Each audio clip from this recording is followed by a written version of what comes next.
더불어민주당 이재명 지지자로 알려진 김연아의 예비 시아버지 고경수 목사가 부자지간 사이가 틀어질 지경이라며 하소연을 했습니다. 대체 무슨 일 때문에 아들과의 사이가 나빠질 지경까지 이른 것인지 고 목사의 하소연을 전해드립니다. 문재인 정부 5년 동안 마약 밀수가 18배 폭증했다는 소식에 이어 군대 내에서 벌어진 성범죄는 지난해 기준 2년 동안 2배가 늘어난 것으로 확인됐습니다. 대한민국을 만신창이로 만들어버리는 것이 문재인 정부의 목표였던 건 아닌지 의심될 정도입니다. SBS가 차기 대선 주자 적합도 여론조사를 실시했습니다. 여론조사를 신뢰하는 편은 아니지만 이번 여론조사 결과가 어떤 현상을 초래할지에 대해 짚어드립니다. 이준석 소식을 다루고 싶진 않지만 이준석이 얼마나 수준 이하의 인간인지를 다시 한번 확인시켜드리기 위해 오늘도 이준석 소식 준비했습니다. 이준석이 어제는 또 뭐라고 나불나불 거렸는지 잠시 후 전합니다. 이준석 뺨치게 파렴치한 잡범 정경심 아줌씨가 형 집행정지를 또다시 신청했습니다. 검찰이랑 장난하자는 것도 아니고 이게 대체 뭐하는 짓거리인지 모르겠습니다. 저는 10초 후에 돌아오겠습니다. 잠시만요.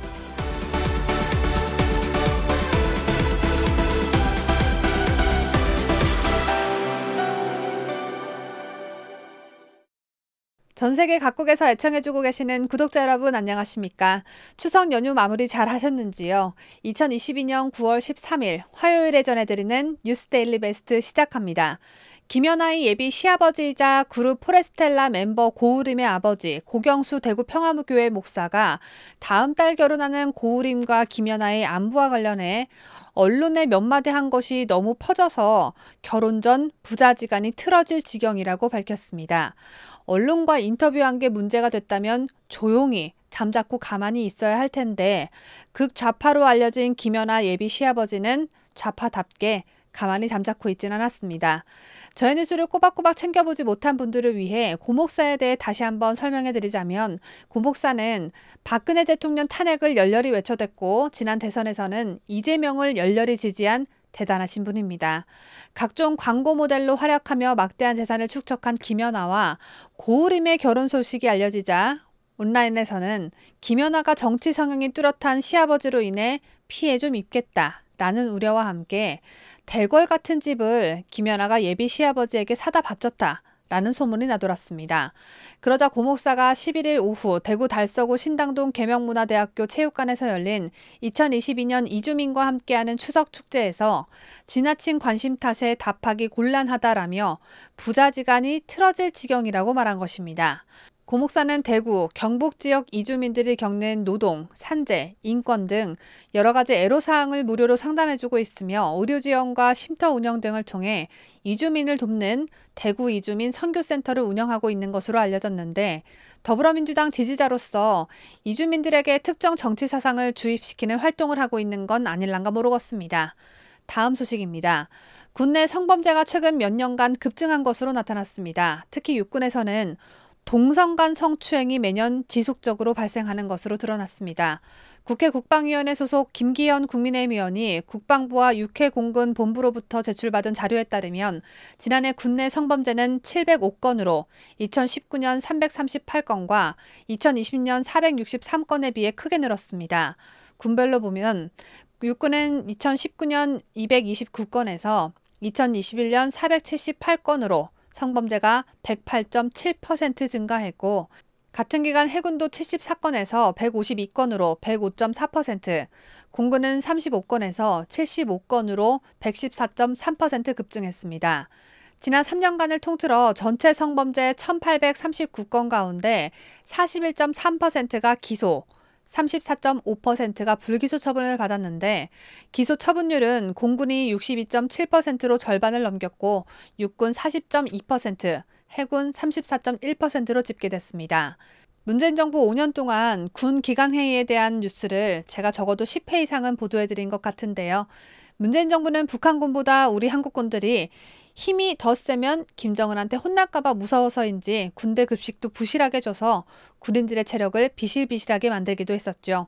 군 문제가 한두 가지가 아니었는데 무엇보다 성범죄는 피해자가 극단적 선택을 하는 일로 연결되기도 하는 만큼 현재 윤석열 정부가 엄격한 군령으로 군 기강을 확립해 나갔으면 합니다. 아울러 한동훈 법무부 장관이 이 문제에 대해서도 관심을 가지고 성범죄자들을 팍팍 잡아쳐넣었으면 합니다. 동성 간 성추행까지 지속적으로 발생한다고 하니 피해자들이 겪을 상처를 생각하면 문재인이랑 한 트럭에 같이 실어서 북한 정치범 수용소로 보내고 싶은 그런 심정입니다. 한편 문재인 정부 5년 동안 마약 사범도 폭증한 것으로 나타나 국민들을 신기해하고 있습니다. 온통 온갖 범죄가 늘어났다는 결과뿐이어서 신기해하고 있는 것 같은데요. 경찰청 범죄 통계 자료에 따르면 경찰의 단속으로 기소된 마약 사범은 문재인 정부가 출범한 2017년 719명에서 2021년 4,998명으로 6.9배 증가했습니다. 이는 문재인 정부 출범 직전 마약 사범이 4분의 1 수준으로 감소했던 것과 정반대입니다. 이명박 박근혜 정부가 줄여놓은 마약 범죄를 문재인 정부가 늘려놓은 것이라고 볼 수 있겠는데요. 코로나고 뭐고 상관없이 중국 공산당 입국자들을 비롯해 외국인을 막무가내로 받아들인 탓인지는 모르겠으나 마약 밀수 또한 18배 폭증했습니다. 마약 청정국 지위를 가졌던 대한민국이 그야말로 마약 오염국으로 전락해버렸다는 소식 여러분은 지금 듣고 계신데요. 문재인도 양산 대저택에서 이 소식을 들었을지 모르겠지만 문재인이 지휘한 대한민국은 초토화가 됐다. 라는 사실을 인지하고 있었으면 합니다. 죄송합니다. 제가 문재인에게 너무 큰 걸 바랐네요. 잊혀진 채 살고 싶다면서 추석 인사까지 하는 인간인데 저의 바람이 너무 과했습니다. 다음 소식으로 넘어갑니다.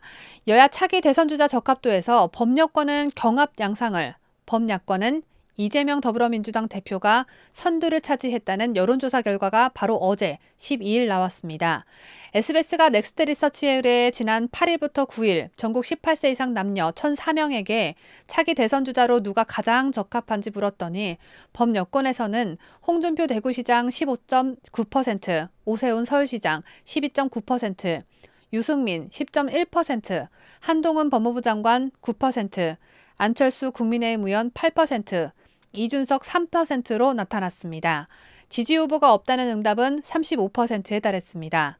국민의힘 지지층만 놓고 보면 지지 후보가 없다가 9.9%였고 오세훈 시장 26.4%, 한동훈 장관 21.7%, 홍준표 시장 18.5%, 안철수 의원 11.1%, 이준석 아빠 친구인 유승민 4.1%, 유승민 친구 아들인 이준석은 고작 1.1%로 큰 변화를 보였습니다.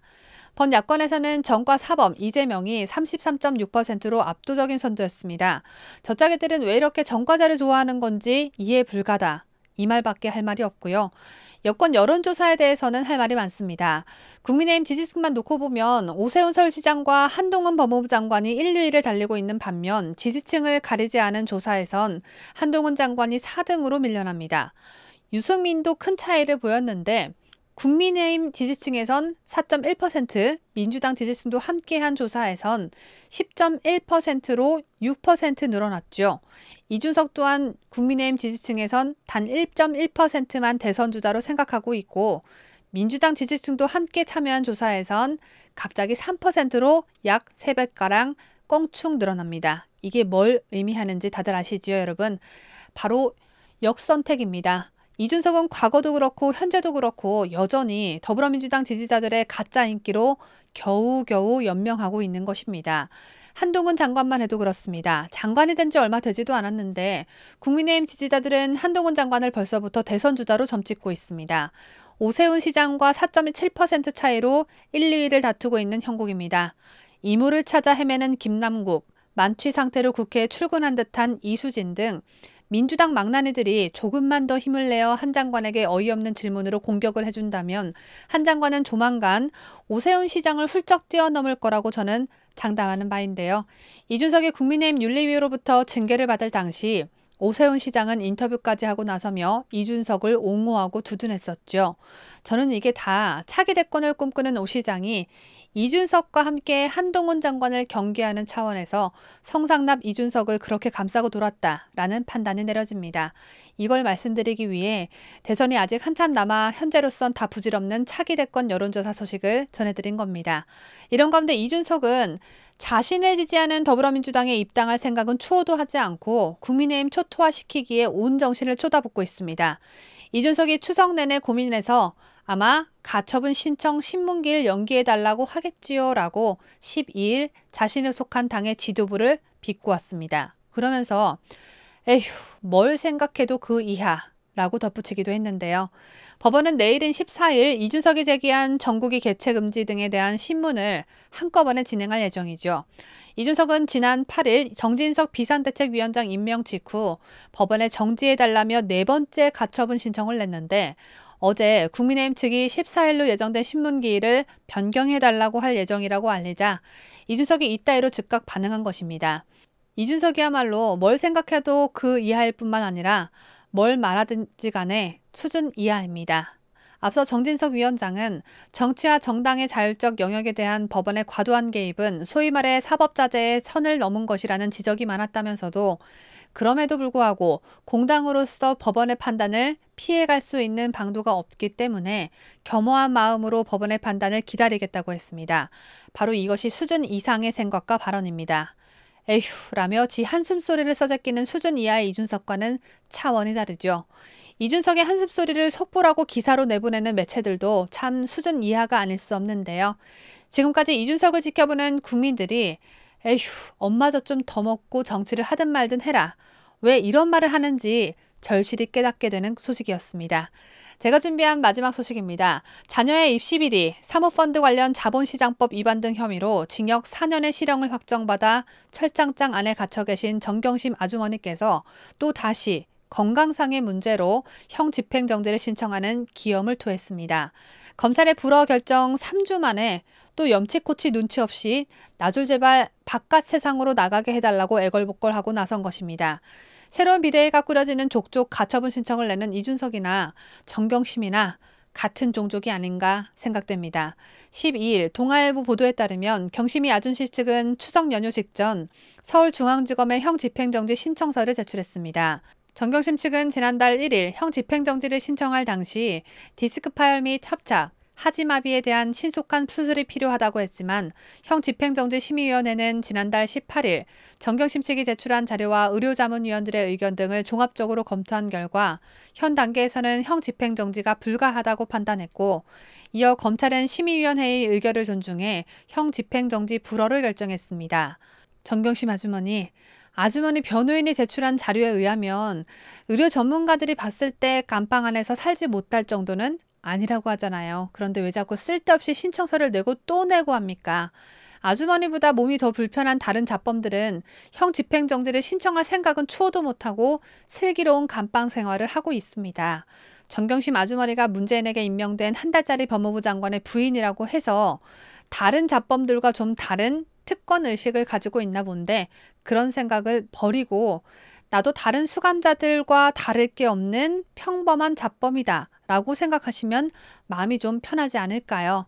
검찰이 요즘 이재명, 김혜경 부부 수사하느라 많이 바쁩니다. 바쁜 검사들 시간 뺏지 말고 나라에서 주는 공짜밥이나 잘 챙겨 드시길 바랍니다. 제가 준비한 소식 다 전해드렸습니다. 지난 영상에서의 댓글을 보니 앵커 멘트를 써주는 작가의 필력이 대단하다라고 칭찬해 주시는 분이 계셨습니다. 가끔 강조해서 말씀드리는 부분이긴 한데요. 저희는 작가를 따로 두지 않고 있습니다. 뉴스 대본은 아무리 힘들더라도 앵커 본인들이 직접 작성합니다. 특히 저는 구독자 여러분께서 짜증나는 뉴스를 웃으면서 즐겁게 봐주셨으면 하는 바람으로 대본을 재밌게 쓰려고 노력합니다. 그래서 어떨 때는 대본 쓰는 데만 6시간가량 걸릴 때도 있는데요. 노력한 만큼 구독자 여러분들이 좋아해 주셔서 보람찹니다. 저의 지인들은 제가 너무 격한 말들을 많이 해서 시집가긴 글렀다라며 살살 하라고 하지만 저는 시집가는 것보다 구독자분들의 기대에 부응하는 것이 더 중요한 것 같습니다. 새로운 구독자분들이 많이 계셔서 참고 말씀 한 가지 더 드리자면요. 남자 앵커와 저는 어머니, 아버지가 같은 남매입니다. 무슨 사이냐고 물어보시는 분들이 계셔서 답해드렸습니다. 추석 연휴를 끝내고 다시 일상으로 돌아온 오늘입니다. 무기력함에서 벗어나 활기찬 하루 보내십시오. 끝까지 시청해주신 여러분 대단히 고맙습니다.